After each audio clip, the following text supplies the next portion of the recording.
A very good morning to students. Students, today we are going to discuss about the hot weather concreting. Now, this is also a type of concreting which is usually adopted at a place or at a region which are extremely hot. For example, there are few African regions or most of the African regions which are usually much hotter in summers. Okay, in comparison to the region of our countries. Okay, so. Uh, Let's study about it. This is Professor Mohammed Atif from Anjuman College of Engineering and Technology. So let's start with the discussion over this hot weather concrete. Okay. While hot weather conditions are commonly encountered in summer, which is a combination of high temperature, which is a combination of high temperature, wind, low humidity, which could lead into a conditions which leads to problem with concrete placement, its finishing at any time. Okay क्या बोल रहा है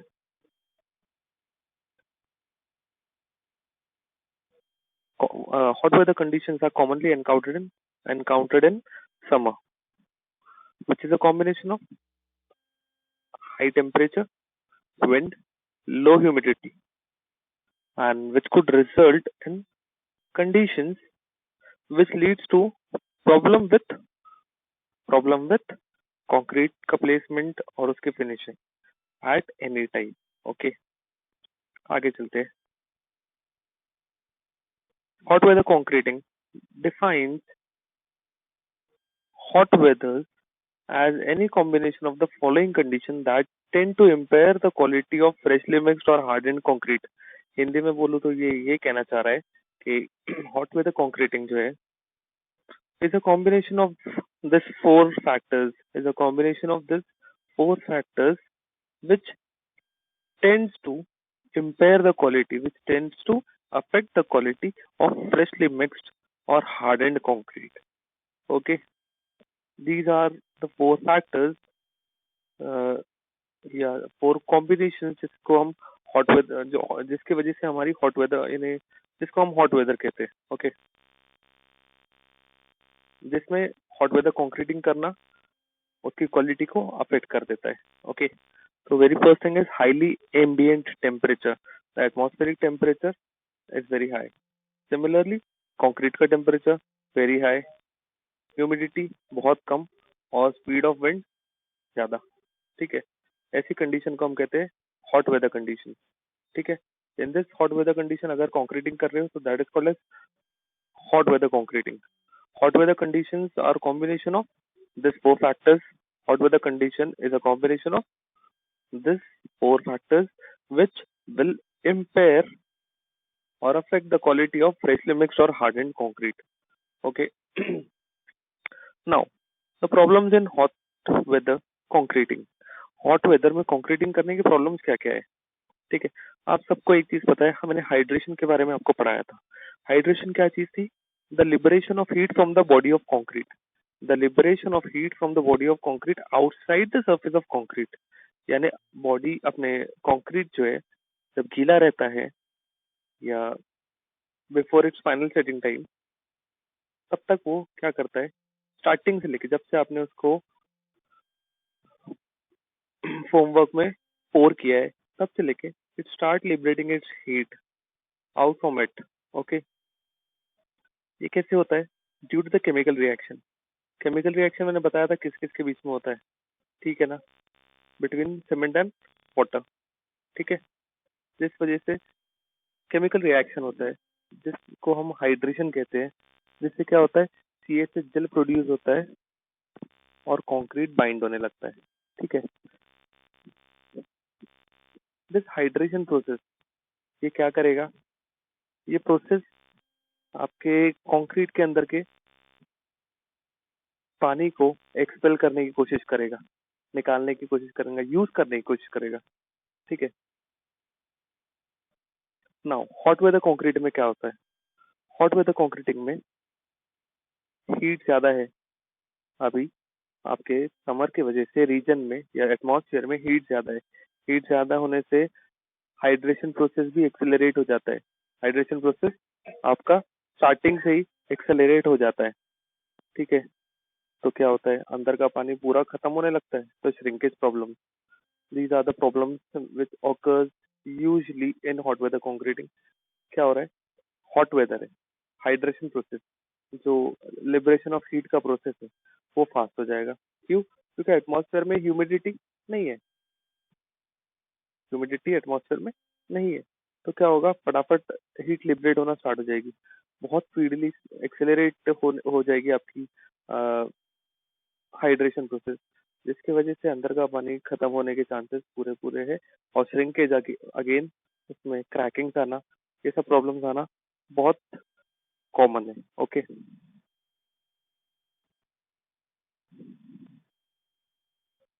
देखते क्या लिखा हुआ है।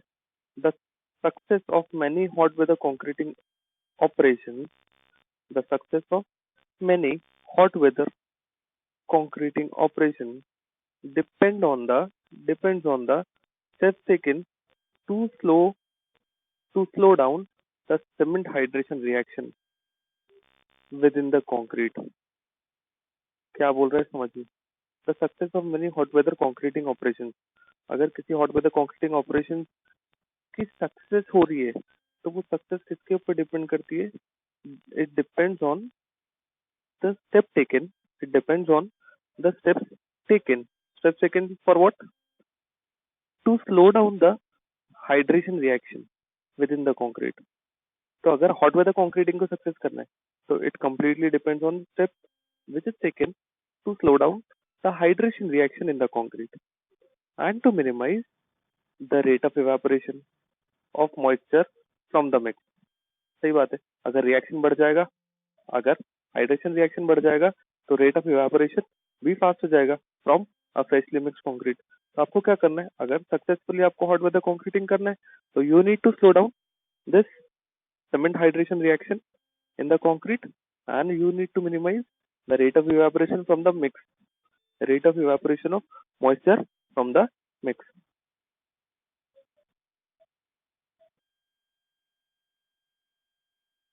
So enlisted concrete problems, enlisted concrete problems in hot weather are likely to include, यानी कि ये these are the problems of hot weather concreting। आपकी वाटर डिमांड बढ़ जाएगी, वाटर डिमांड बढ़ जाएगी, क्या मतलब है इसका? देखिए, हॉट वेदर में आप कंक्रीटिंग कर रहे हो, तो आप जो पानी ऑलरेडी मिलाया है according to proportion, that will be very deficient. Okay, वो डिफिसिट हो जाएगा, ठीक है। तो आपको एडिशनल अमाउंट मिलाना पड़ेगा, तो there will be increase in water demand. अब देखिए, आप एक्स्ट्रा वाटर ऐड कर रहे हो, तो साथ साथ में आपको एक्स्ट्रा सीमेंट भी ऐड करना पड़ता है, ठीक है। तो सीमेंट के ऊपर खैर बाद में बात करेंगे, हम सिर्फ अभी पानी में बात करते हैं कि there is an increase in water demand. Okay, एक और बात आपको मैं बताता हूँ, अगर आप कॉन्क्रीटिंग कर रहे हो फॉर एग्जाम्पल स्लैब की, तो इन हॉट वेदर तो आपको क्या करना पड़ता है, देखिए, आपको उसके फोमवर्क को या तो ढक के रखना पड़ेगा, या तो उसको पानी छीप के रखना पड़ेगा। आपके जो बार्स आप यूज कर रहे हो, उस बार्स को आपको गीला करना पड़ेगा, सो दैट वो सब पानी ना सूखे। Okay, so there is an increase in water demand. Okay, increase rate of slump loss, increase rate of slump loss, इसका क्या मतलब निकल रहा है? What is this increased rate of slump loss?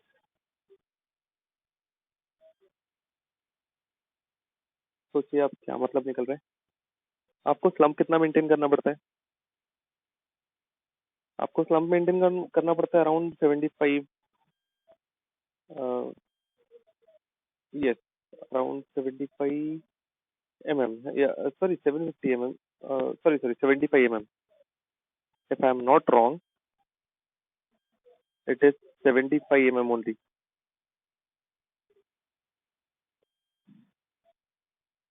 Third problem, sorry, let's discuss about the second problem itself first।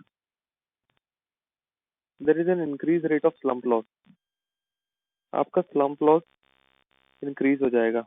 ये कैसे होगा? आपने कंक्रीट प्रोपोर्शन के हिसाब से बनाया, अब आपने स्लम को टेस्ट किया, तो आपको क्या पता चलेगा कि कंक्रीट में पानी कम पड़ गया है और पानी कम पड़ने से सेग्रीगेशन होगा और सेग्रीगेशन होने से एग्रीगेट्स बिखरने लगेंगे तो स्लम्प लॉसेस ज्यादा होगा। I hope this is clear to you. Slump losses से क्या होता है, अगर स्लम्प लॉसेस ज्यादा हो गया दैट मीन्स बाइंडिंग नहीं हो रही है। ठीक है, आपका कंक्रीट वर्केबल तो बहुत ज्यादा हो गया, ठीक है, और उसमें बाइंडिंग नहीं है। I hope this is clear to you. Slump loss क्या होता है, एक्चुअली हम स्लम्प किसके लिए चेक करते हैं, फॉर वर्केबिलिटी। स्लम्प कितना रहना चाहिए, एक नॉर्मल कंडीशंस बताई हुई है आपको। स्लम्प कौन टेस्ट से 3 टाइप्स की वर्केबिलिटी मिलती है, low workability, medium workability and high workability. हर वर्केबिलिटी के हिसाब से आप टाइप ऑफ वर्क चूज करते हो, ये सब हमारा डिस्कशन हो चुका है। स्लम्प लॉसेस बढ़ जाता है अगर हॉट वेदर में कंक्रीटिंग कर रहे हो। क्यों, वो भी वजह मैंने आपको बताया, इसमें सेग्रीगेशन हो जाता है, सेग्रीगेशन की वजह से आपको स्लम्प लॉसेस मिलता है। ठीक है, आगे बढ़ते हैं। आपका सेटिंग का रेट इंक्रीज हो जाता है, जैसे कि हाइड्रेशन प्रोसेस एक्सेलरेट होता है, यानी कि हीट जल्दी जल्दी लिबरेट हो रही है। अब जितने जल्दी लिबरेट हो रही है हीट, उतने जल्दी कंक्रीट पक्का हो रहा है, यानी कि सेट हो रहा है। ठीक है, so there is an increase in rate of setting during hot weather concreting.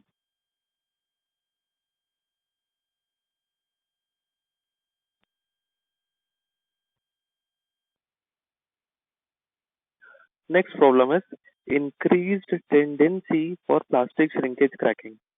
Increased tendency for plastic shrinkage cracking. देखिए, आप कंक्रीटिंग कर रहे हो, हम कॉलम का एग्जांपल लेते हैं। ठीक है, हमने एक कॉलम में हॉट वेदर कंक्रीटिंग में कंक्रीटिंग कर डाला है, कास्टिंग कर डाला है। ठीक है, now because of excess liberation of heat, what will happen, the the water that is available in the mix will get expelled out of the body, out of the concrete body, which will result into number of voids. And because of hot weather, what will happen, the entire body of that concrete assembly will try to shrink through those voids which is now available because of the evaporation of water due to hot weather concreting, which we were unable to save. Okay, because of which this plastic shrinkage takes place. I hope this is clear to all of you.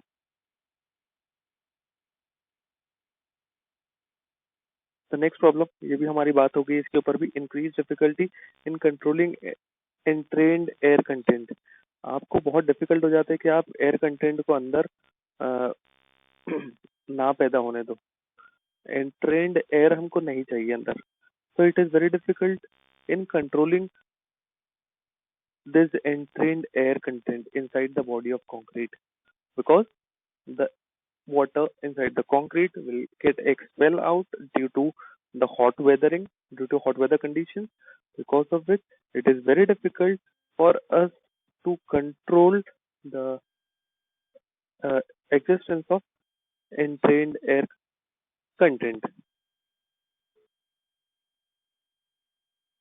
Now, the next problem of hot weather concrete is decreased 28 days and later strength. देखिए क्या हो रहा है, आप starting में concrete की strength को फटाफट गेन कर रहे हो। आप क्योंकि हाइड्रेशन प्रोसेस जल्दी जल्दी हो रहा है, कंक्रीट की स्ट्रेंथ जल्दी जल्दी गेन कर रहे हो, लेकिन साथ साथ में क्या हो रहा है, कंक्रीट वीक भी होता चला जा रहा है। Are you getting my point? आप जल्दी जल्दी स्ट्रेंथ तो गेन कर रहे हो, बट अंदर बॉडी के खोखलापन भी पैदा हो रहा है, जिस वजह से श्रिंकेज हो रहे हैं, क्रैक्स आ रहे हैं, एंट्रेन्ड एयर अवेलेबल रह रही है, जिस वजह से जो लेटर स्ट्रेंथ होती है हमको नहीं मिल पाती है। ठीक है, आपने स्टार्टिंग में फटाफट गेन करना तो चाहा, लेकिन साथ ही साथ कंक्रीट वीक भी होने लगा, तो लेटर स्ट्रेंथ में वो स्ट्रेंथ नहीं मिल पाएगी, बिकॉज बॉडी के अंदर काफी गड़बड़ हो गई है रैपिड स्ट्रेंथ गेन करने की वजह से। वो रैपिड स्ट्रेंथ गेन कर रहा था स्टार्टिंग में, ठीक है, अर्ली रैपिड स्ट्रेंथ गेन कर रहा था, इसीलिए लेटर स्ट्रेंथ मार खा गई because of all this hydration process only. Okay, so I hope students आपको समझ गया हो कि लेटर स्ट्रेंथ क्यों खराब हो रही है, क्यों डैमेज हो रही है. Next problem is increased tendency for differential thermal cracking. Increased tendency for differential thermal cracking. क्या हो रहा है, वो कह रहा है आपकी कंक्रीट कौन क्या कहेंगे, तो कॉन्ट्रैक्ट हो रहा है, ठीक है ना. और हर जगह से अलग अलग बिहेवियर हो सकते हैं. स्टार्टिंग पॉइंट, स्टार्टिंग का part, middle part, and part, her part पर थर्मल अफेक्ट अलग अलग होगा, जिस वजह से क्रैकिंग दिखाई देगी वेरी डिफरेंशियली, ठीक है ना. तो there is increase rate for differential thermal cracking. हो सकता है जिस फेस पे हम चेक कर रहे हैं, एक फेस है जहाँ पे सनरेज डायरेक्ट आ रही है, तो हॉट वेदर का ज्यादा इफेक्ट उस प्लेस पे पड़ेगा. और उसके बैक पोर्शन पे hot weather, dry wind, less humidity, ये सब का इफेक्ट पड़ेगा, जिस वजह से नो डाउट अगेन वहां पे थर्मल क्रैकिंग पैदा होगी, लेकिन फ्रंट फेस पे ज्यादा और पीछे के फेस पे कम. so that means there is a differential thermal cracking in the body of a concrete due to hot weather condition. Next problem that usually we find during hot weather concreting or because of hot weather concreting, that is greater variability in surface appearance. greater variability in surface appearance.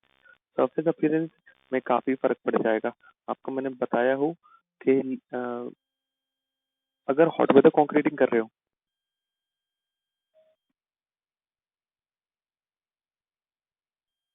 तो आप ज्यादा पानी add करना पड़ेगा आपको. आप ज्यादा पानी ऐड करोगे तो सरफेस पर तो पानी दिखना ही है, because you you are going to tap that formwork जिसके अंदर आप कंक्रीट कास्ट कर रहे हो. टैपिंग करने से क्या होगा, your finishing layer will be very smooth, which will going to include your lighter materials, for example, which will going to uh, have only lighter materials, for example, the water and the fine aggregate or cement probably. Okay, so आपको सामने में बहुत चिकनाई मिल जाएगी, बहुत चिकना surface मिलेगा, and due to which there are chances of production of laitance on the surface of the concrete. ठीक है, लेटेंस का बनना स्टार्ट हो गया, यानी कि वो पपड़ी निकलना स्टार्ट होगी, क्योंकि पतली परत से वो उसका सरफेस बनाए. तो because of abrasion or because of any weather condition, what you will find that after some time there will be a production of latent on the surface of the concrete. यानी पतली परत आपको दिखने लगेंगी क्या उखड़ रही है, ठीक है. so that there is a greater variability in surface appearance. surface appearance में काफी फर्क पड़ सकता है. और परमेबिलिटी बढ़ जाएगी. परमेबिलिटी क्यों बढ़ती है आपको इसके ऊपर हमारा बात हो चुकी है आई थिंक कि परमेबिलिटी होती क्या है. permeability means, what is permeability? The passage of water, the passage of water through the surface, through the the passage of water through the voids available in the concrete. The passage of water through the voids which is available or interconnected inside the concrete. Okay, तो obviously because of hot weather पानी loss होने वाला है, पानी loss होने वाला है, अंदर वॉइड्स बनने वाले हैं, अंदर वॉइड्स जो इंटरकनेक्टेड रहेंगे उससे पानी अंदर परमिएबिलिटी, पानी अंदर सीप होगा, ठीक है, और उसको जहां जहां तक वॉइड मिलेंगे वो वहां तक पड़ेगा. तो सीपेज लॉसेस या सीपेज प्रॉब्लम आपको मोस्टली नजर आएंगे in this hot weather concreting. Now ये सब तो प्रॉब्लम्स हमने देख लिया. अब इसके आगे हम बात करते हैं इन प्रॉब्लम्स की वजह से इफेक्ट्स क्या क्या हो सकते हैं. तो इफेक्ट्स की जब हम बात करते हैं, तो इफेक्ट्स की जब हम बात करते हैं तो पहला इफेक्ट देखते हैं. Obviously dry shrinkage, voids, entrained air आपकी स्ट्रेंथ खराब कर देगा. डायमेंशन स्टेबिलिटी की भी बिल्कुल देर आर चांसेस कि डायमेंशन अनस्टेबल हो जाए, डायमेंशन बिगड़ जाए. किस वजह से, because of excess water, because of excess cement, water अपना एरिया लॉस कर देगा, श्रिंकेज होने लगेगा, श्रिंकेज की वजह से डायमेंशन बहुत अनस्टेबल दिखेंगे, कहीं पे थोड़ा मोटा दिखेगा, कहीं पे हल्का सा पिचक गया ऐसा लगेगा. So there are chances of dimension instability in this hot weather concreting. Weathering resistance भी कंक्रीट का खराब हो जाएगा. Again voids, cracks. Cold weather में क्या होगा? कोल्ड वेदर में क्या होता है? Concrete tries to expand. Okay, concrete tries to expand, और ये कॉन्ट्रैक्शन एक्सपेंशन अगर वॉइड्स अवेलेबल है तो क्रैक क्रिएट करता है. ठीक है ना? तो लास्ट में वो पॉइंट दे दिए, cracks due to plastic shrinkage. I hope this effects are clear to you. ये स्ट्रेंथ को मार खाएगा, डायमेंशन मार खाएगा. ठीक है, वेदर रेजिस्टेंस में बिल्कुल खराब हो जाएगा, यानी कि बिल्कुल मेंटेन नहीं कर पाएगा वेदर रेजिस्टेंस. ठीक है, और लास्ट है प्लास्टिक श्रिंकेज की वजह से क्रैक.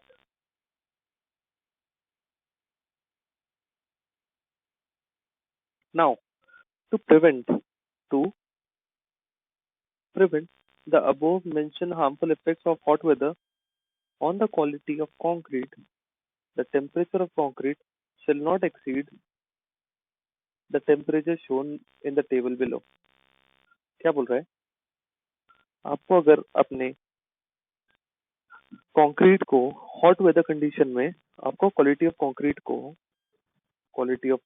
को हॉट वेदर कंडीशन में प्रिवेंट करना है from harmful effect, then concrete के टेम्परेचर को shall not exceed the temperature as shown in the table. So maximum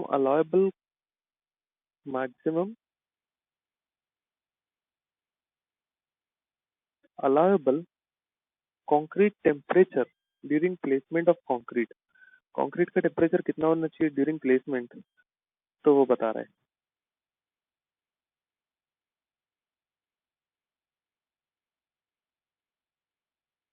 इतना टेम्परेचर आपको मेंटेन करना है, इतनी ह्यूमिडिटी मेंटेन करना है, 40 to 60 और टेम्परेचर 27 to 33, बस इतना.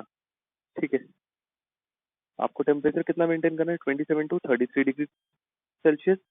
और रिलेटिव ह्यूमिडिटी, खैर रिलेटिव ह्यूमिडिटी तो हम इसके साथ अगर हम सिर्फ टेम्परेचर पे जाए तो हम रिलेटिव ह्यूमिडिटी को आसपास कहीं मैच कर सकते हैं.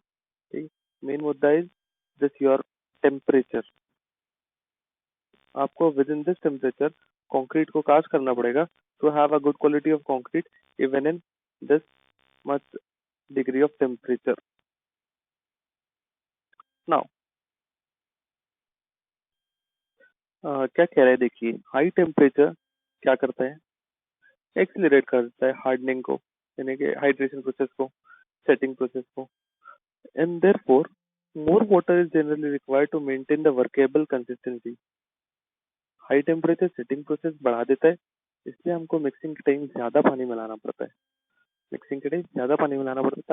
ताकि वर्केबल कंसिस्टेंसी हमें मिले. ठीक है, अब अगर आपने अगर आपने वाटर के साथ साथ सीमेंट नहीं बढ़ाया, यानी कि वाटर सीमेंट रेशियो मेंटेन नहीं किया, आपने क्या वाटर तो बढ़ा दिया, लेकिन अगर आपने सीमेंट नहीं बढ़ाया, that means water cement ratio अगर आपने मेंटेन नहीं किया बाय एडिंग एडिशनल सीमेंट, तो स्ट्रेंथ और ड्यूरेबिलिटी मार खा जाएंगी बहुत. क्योंकि आपने क्या किया है? आपने पानी बढ़ा दिया है. पानी बढ़ा दिया है, सबसे गंदी चीज जो सीमेंट जो आपके कंक्रीट को खत्म कर देती है, दैट इज पानी. अगर पानी आपने ज्यादा बढ़ा दिया तो स्ट्रेंथ बहुत कम हो जाएंगी, वजह आपको पता है, और इस वजह से ड्यूरेबिलिटी भी मार खा जाएगी. ठीक है, तो आई होप ये आपको क्लियर है.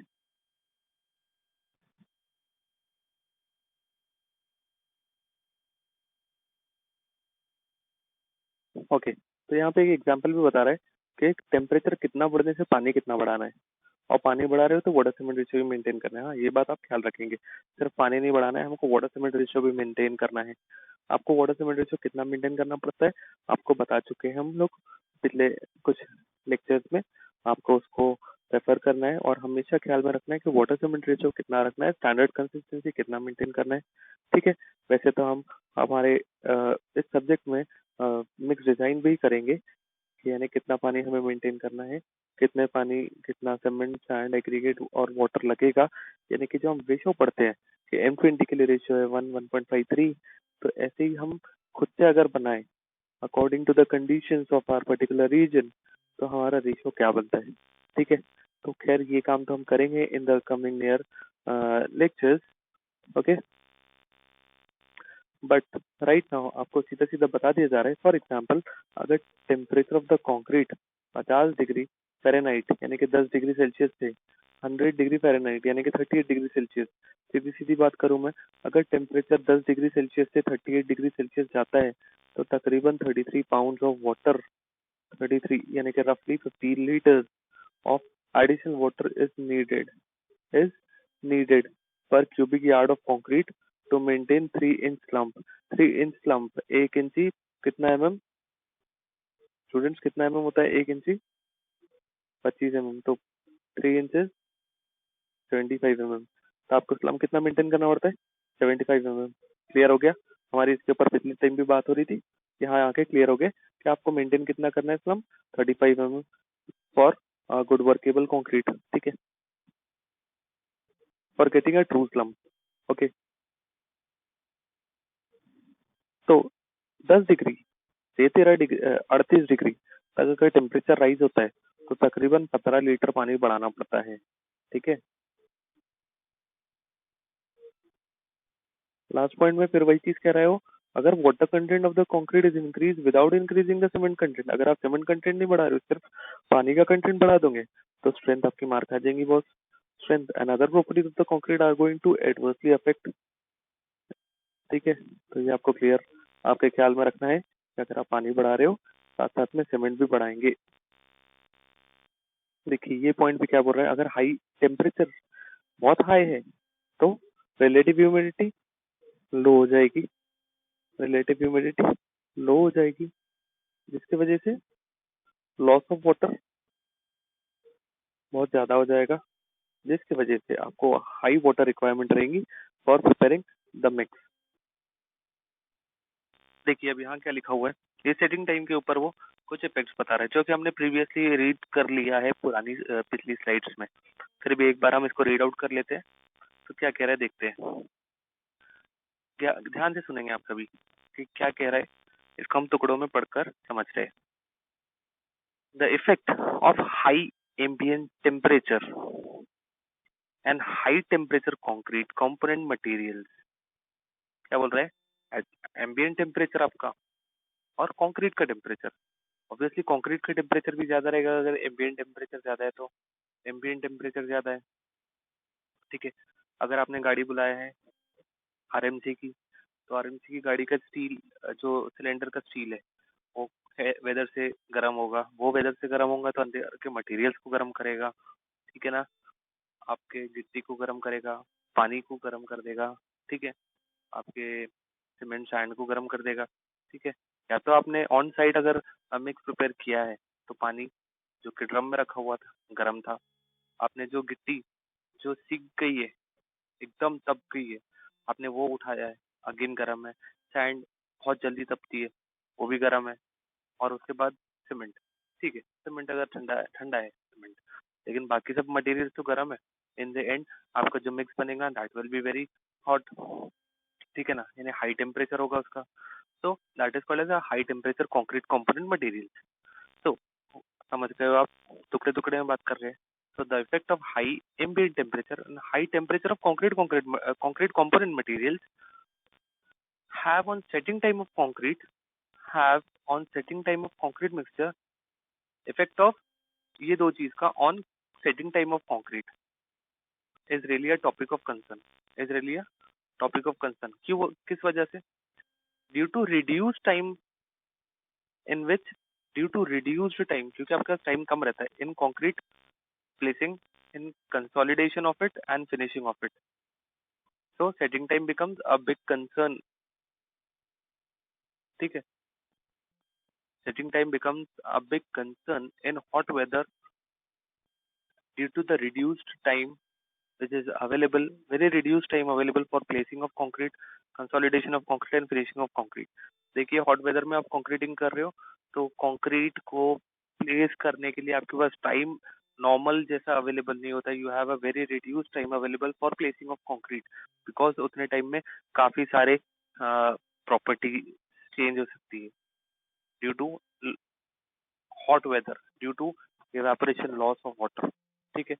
So there is, due to reduced time of movement of concrete, consolidation of concrete and finishing of concrete, the setting time is really a topic of concern, because of which there is increased potential for cracking, there is increased potential for shrinkage cracking, thermal cracking and cold joints. Cold joints क्या चीज होती है? The joints between single component. एक single component में भी joints create हो सकते हैं. क्यों? देखिए फॉर एग्जांपल एक लंबा कॉलम है, ठीक है, मैं उसको कास्ट कर रहा हूँ, ठीक है, हॉट वेदर में. तो हो सकता है कि मैंने स्टार्टिंग में फटाफट कंक्रीट को उसमें पोर किया, ठीक है, 1/4 फटाफट प्लेस कर दिया. अब मुझे कुछ डिफिकल्टीज आ गई या कोई लेबर में डिफिकल्टी आ गई, लेबर कहीं बैठ गया 2 मिनट 5 मिनट, उसने टाइम लैप कर दिया. सो व्हाट हैपन, ये 1/4 कंक्रीट हाइड्रेशन प्रोसेस का जल्दी हो रहा है, सेटिंग फास्ट होगी उसकी. अब आपने 5 मिनट का लैप लेने के बाद दोबारा से कंक्रीट फिलिंग किया, तो there will be a cold joint available between the first 1/4 part and the remaining part of the column. I hope आपको समझ में आया हो कि कोल्ड जॉइंट्स क्या होते हैं. तो ये भी होता है. ये सेटिंग टाइम का इशू क्यों क्रिएट हुआ? क्योंकि हॉट वेदर था. ठीक है. तो because of hot weather, setting time becomes a topic of concern because it increases the potential for shrinkage cracking, thermal cracking, cold joints, increase the potential for strength reduction due to high water demand and high curing. Curing भी उसको उतनी ही लगेगी जितना आपने additional water डाला है, क्योंकि curing normal curing से काम नहीं होगा. कंक्रीट को हॉट वेदर को झेलना है, हॉट वेदर को झेलने की वजह से उसके हाइड्रेशन प्रोसेस को आपको स्लो डाउन करना पड़ेगा, और स्लो डाउन करने के लिए आपको क्यूरिंग प्रोसेस ज्यादा करना पड़ेगा. ठीक है. उसको ठंडा रखने के लिए आपके पास एक ही चीज है, या तो उसको ढाक दो, शेडिंग कर दो ऊपर से, या आप कंटिन्यूस क्यूरिंग करो ताकि वो स्लो डाउन हो जाए रेट ऑफ हाइड्रेशन. ठीक है. There is difficulty in controlling air content. Air content को कंट्रोल करना बहुत डिफिकल्ट है, इसके ऊपर बात हो गई है. There is increase urgency for applying appropriate curing method at early stage. At the early stage आपको it is very urgently required for applying the appropriate curing method. ठीक है.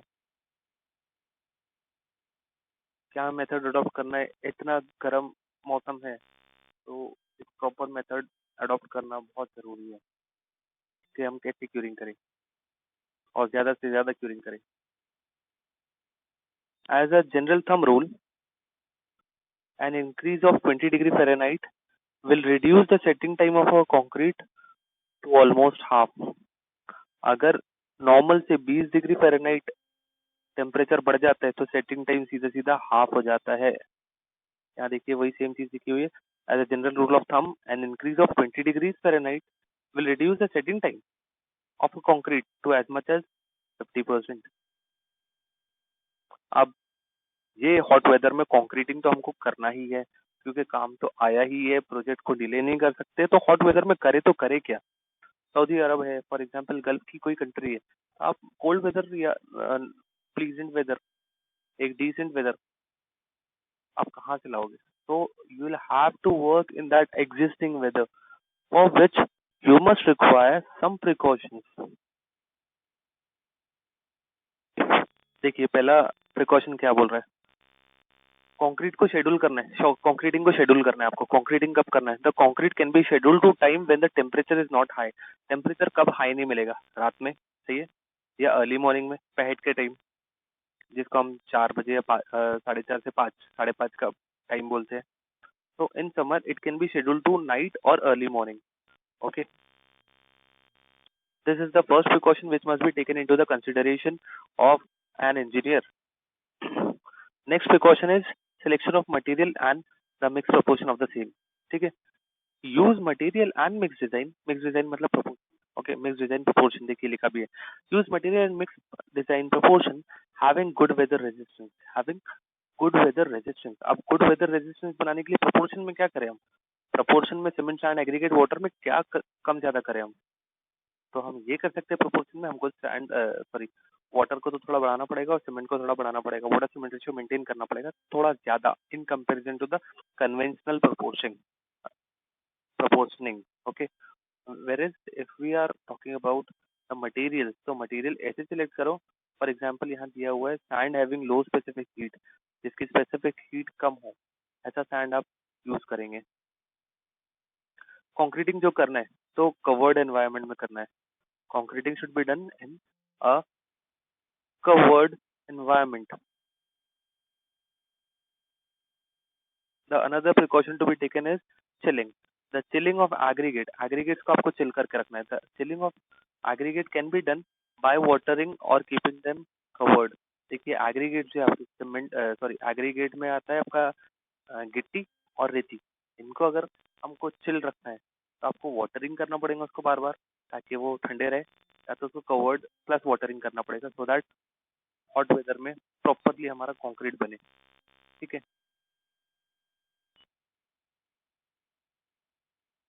हैंडलिंग प्रोसेस में काफी सारा पानी लॉस होता है क्योंकि हैंडलिंग प्रोसेस में आप उसको सरफेस एक्सपोजर देते हो. तो हैंडलिंग प्रोसेस के लिए आपको एफिशिएंट वर्क फोर्स लगाना पड़ेगा. You have to employ efficient work force and machineries भी यूज करना पड़ेगा ताकि आपका टाइम लैप ज्यादा ना हो टू इम्प्रूव द हैंडलिंग. और अगर सीमेंट भी यूज करना है तो use low head cement. Okay, so this is all about the hot weather concreting. I hope students this is all clear to you. What is hot weather concreting? What are the problems of hot weather concreting? The effects of hot weather concreting and the precautions which are needed to be taken care while doing this hot weather concreting. So that's all for today. We are concluding our lecture for today. Thank you.